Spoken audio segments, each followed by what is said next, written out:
Good morning बच्चों।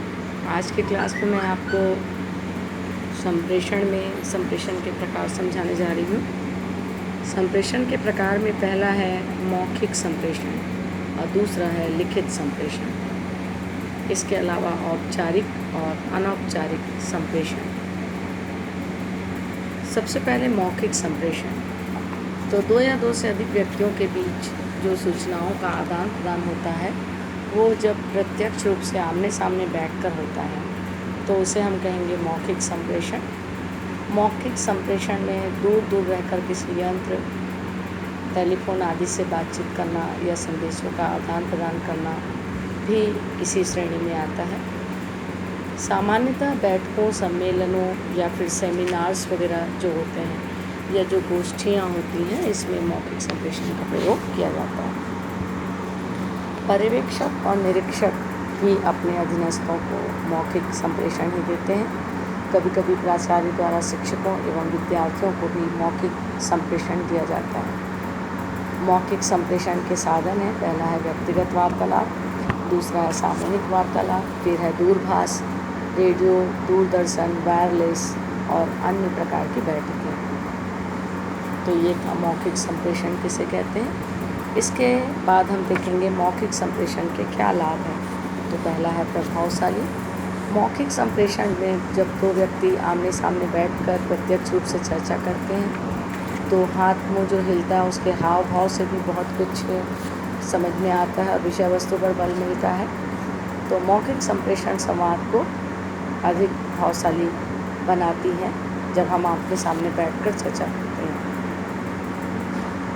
तत्काल प्रत्युत्तर, ये दूसरा लाभ है। मौखिक संप्रेषण का दूसरा महत्वपूर्ण लाभ ये है कि इसमें प्रश्नों का उत्तर तत्काल मिल जाता है। इसमें प्रतीक्षा नहीं करनी पड़ती। आवश्यक होने पर संवाद की विषय वस्तु में आवश्यक संशोधन भी तुरंत कर सकते हैं। इसके बाद तीसरा है समय व श्रम की बचत। मौखिक चर्चा या संप्रेषण में केवल उतना ही समय लगता है जितना कि चर्चा में लगता है, अर्थात कम से कम समय में अधिक से अधिक संवाद होते हैं, जिससे कि समय और श्रम दोनों की बचत होती है, बहुत अधिक खर्च भी नहीं करना पड़ता है। अगला है व्यय नहीं। मौखिक संप्रेषण में किसी भी प्रकार का कोई व्यय नहीं होता। संप्रेषण में कागज़, पेन या अन्य जो उपकरण होते हैं यही नाम मात्र के व्यय होते हैं।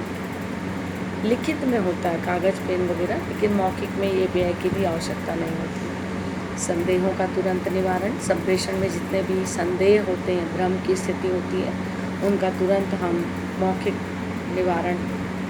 संवाद में निवारण कर सकते हैं। लोचता। मौखिक संप्रेषण जो है वो लोचपूर्ण होती है क्योंकि संवाद में आवश्यकता अनुसार परिवर्तन हम तुरंत कर सकते हैं। स्पष्ट संप्रेषण। मौखिक संप्रेषण पूर्णतः स्पष्ट होता है। व्यक्तियों का हाव भाव भी संप्रेषण से स्पष्ट दिखता है, जबकि लिखित में ये सारी चीज़ें देखने को नहीं आती। परस्पर सद्विश्वास। मौखिक संप्रेषण में सबसे बड़ा लाभ ये है कि सुनने वाला और बोलने वाला दोनों का एक दूसरे के ऊपर परस्पर जो विश्वास है वो बना रहता है। इसके बाद हम देखें मौखिक संप्रेषण के दोष। मौखिक संप्रेषण का पहला दोष है लिखित साक्ष्य का अभाव।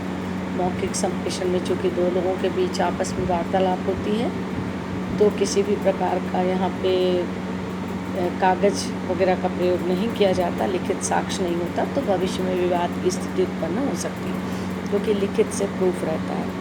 दोनों पक्षों की एक साथ उपस्थिति। मौखिक संवाद में सबसे बड़ा दोष ये है कि जब तक दो पक्ष आमने सामने नहीं होंगे तो संवाद नहीं होगा, अतः एक भी पक्षकार की उपस्थिति के बिना संप्रेषण संभव नहीं है। लंबे संवाद के लिए अनुपयुक्त। अगर लंबे समय तक संवाद करना है तो उसके लिए मौखिक रूप से संवाद जो है अनुपयुक्त माना जाता है क्योंकि बहुत अधिक बोलने में थोड़ी सी कठिनाई होती है, तो लंबे संवाद के लिए अनुपयुक्त है। सोचने का अवसर नहीं। मौखिक संवाद का सबसे बड़ा दोष ये है कि इसमें व्यक्ति को सोचने का अवसर नहीं मिलता, क्योंकि अगर दूषित संप्रेषण रहा तो ऐसी स्थिति में परिणाम असंतुलित भी हो सकता है। खर्चीली प्रणाली। मौखिक संप्रेषण यदि दूरभाष या टेलीफोन के माध्यम से किया जा रहा है तो वो बहुत अधिक खर्चीली हो जाती है, जबकि लिखित संप्रेषण इसकी तुलना में कम खर्चीली मानी जाती है। तो ये आज हमने देखा मौखिक संप्रेषण किसे कहते हैं, इसके लाभ और इसके नुकसान। Thank you.